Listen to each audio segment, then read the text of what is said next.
Hello guys, welcome back to this channel.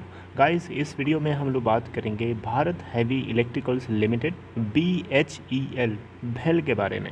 लेकिन शुरू करें उससे पहले आपसे रिक्वेस्ट करूंगा कि अगर आप इस चैनल को फर्स्ट टाइम देख रहे हैं तो सब्सक्राइब करके बेल आइकन को हिट कर लीजिए ताकि वीडियोज़ की नोटिफिकेशंस आपको मिलती रहें और आप सबसे पहले उसे देख पाएँ।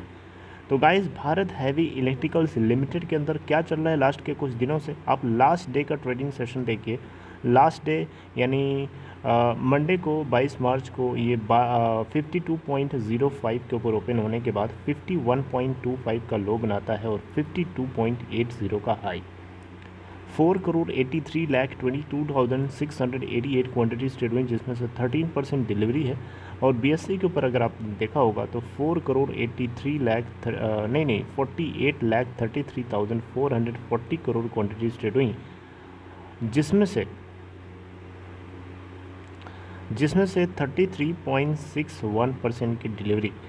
गाइस, यहाँ पे आपको बताना चाहूँगा 52 वीक लो इस कंपनी का है 19.20 का और 52 वीक हाई है 56.50 का। आप लास्ट के कुछ दिनों से अगर आप इसके अंदर देखेंगे तो एक ज़बरदस्त तेज़ी बनी हुई है। आप मैं बता देता हूँ, यहाँ ईयर टिल डेट में देखें तो 45.40% की तेज़ी के साथ चल रहा है।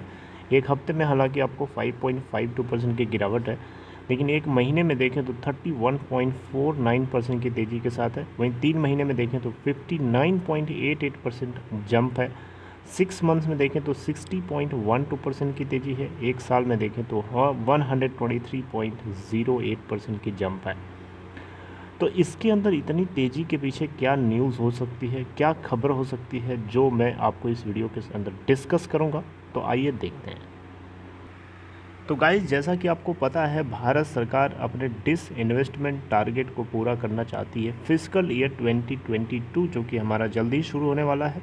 तो यहाँ पे भारत हैवी इलेक्ट्रिकल्स लिमिटेड ये भी एक पब्लिक सेक्टर अंडरटेकिंग्स है, यानी PSU कंपनी है। तो इसके अंदर भी भारत सरकार अपनी स्टेक को कम कर सकती है, यानी बेच सकती है, हिस्सेदारी को बेच सकता है, राइट। तो इसके लिए भारत सरकार को कितनी वैल्यूएशन मिलेगी, that is very very important. यहाँ पे अगर आप देखें तो आपको मैं बताना चाहूँगा, यहाँ पे भारत हैवी इलेक्ट्रिकल्स लिमिटेड को ले करके एक वैल्यूएशन रिपोर्ट तैयार करी गई है, एक कंसल्टेंसी फर्म ने तैयार करी है बेसिकली, और इसके पूरे एसेट्स को लेकर के ये असेसमेंट तैयार करी है। और इसके अकॉर्डिंग अगर आप देखें तो भारत हैवी इलेक्ट्रिकल्स लिमिटेड की जो नेट वैल्यूएशन निकल के आ रही है 45,000 करोड़ रुपए से लेकर के 50,000 करोड़ रुपए तक आ रही है, जिसमें अगर हम देखें तो भारत हैवी इलेक्ट्रिकल्स लिमिटेड के पास 14,000 एकड़ का एक लैंड बैंक है, जो कि देश भर में काफ़ी ज़बरदस्त है। तो भारत हैवी इलेक्ट्रिकल्स लिमिटेड में भारत सरकार की जो हिस्सेदारी है 63% के आसपास है। और इसी हिस्सेदारी को सरकार पूरी नहीं बेच सकती है, लेकिन हाँ, हो सकता है काफ़ी हद तक उसको रिड्यूस करे। और सरकार को इस बार उम्मीद है कि भारत हैवी इलेक्ट्रिकल्स लिमिटेड के अंदर स्टेक सेल से 30,000 से लेकर 35,000 करोड़ रुपए जो है जुटा पाएगी।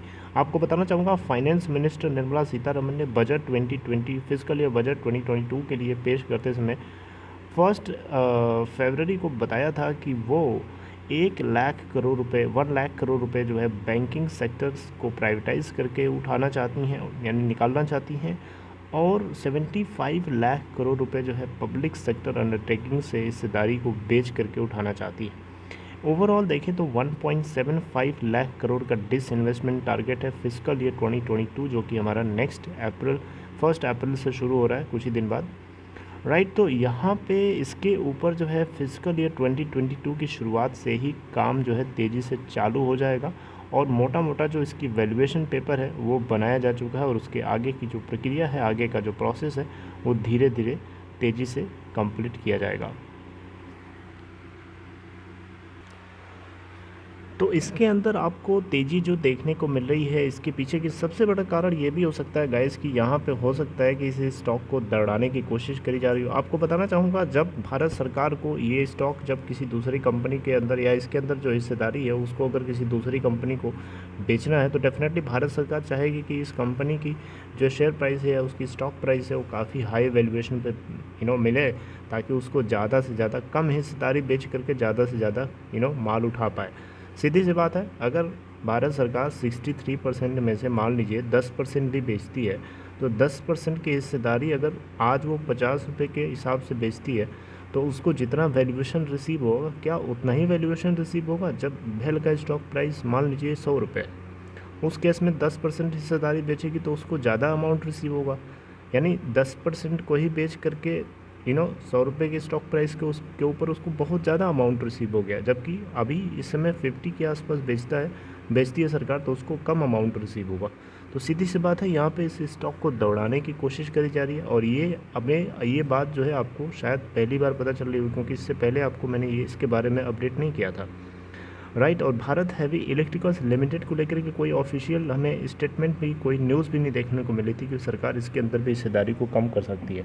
ये बात ज़रूर सुना था कि PSU के अंदर कम करेगी, लेकिन भेल के अंदर कम करेगी ये बात नहीं सुना था।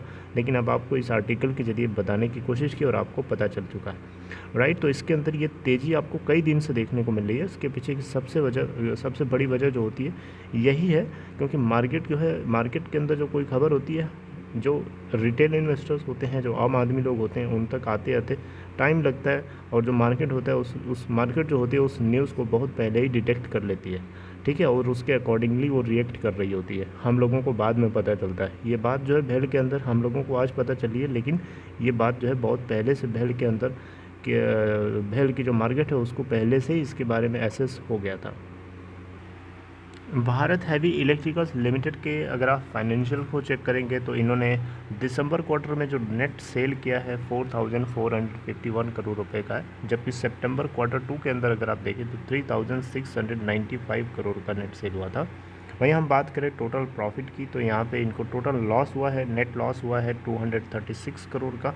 और इससे पहले वाला सितंबर क्वार्टर में इनको 564 करोड़ रुपए का नेट लॉस हुआ था। तो लॉस में रिडक्शन हुआ है, लेकिन अभी भी प्रॉफिट नहीं है, राइट। आपको बताना चाहूँगा भारत हैवी इलेक्ट्रिकल्स लिमिटेड एक स्ट्रॉन्ग PSU स्टॉक है, और इसके अंदर इंजीनियरिंग से जुड़े हुए जितने इक्विपमेंट्स होते हैं, या जो एक्सिलरीज होती हैं, या फिर जो बॉयलर्स होते हैं, ठीक है, इस तरीके के, या फिर नेवी से रिलेटेड जितने शिप्स होती हैं, उन सभी से जुड़े हुए जो प्रोजेक्ट्स होते हैं, छोटे मोटे जो इक्विपमेंट्स तैयार करने होते हैं, जितना मशीनरी पार्ट होता है, वो सारा का सारा जो प्रोसेस है, सभी ये सभी चीज़ें जो हैं भारत हैवी इलेक्ट्रिकल्स लिमिटेड जो है मैन्युफैक्चरिंग करती है और उसको सप्लाई करती है। और ये सप्लाई वर्ल्ड वाइड करती है, ऐसा नहीं कि सिर्फ इंडिया में ही करती है, राइट। तो ये एक अपने आप में मजबूत स्टॉक है, लेकिन भारत सरकार इसको हो सकता है डिसइन्वेस्टमेंट टारगेट को पूरा करने के लिए कुछ अपनी हिस्सेदारी को बेच सकती है आने वाले नेक्स्ट कुछ मंथ्स में। So this is all about this news, guys. I hope you liked it, guys. If you like this video, please give a thumbs up, and if you are interested to open Demat account or trading account, follow the link given in description box of this video. You can click on that link to open your account in Upstock, right? See you next time, guys, with next video. Till then, take care.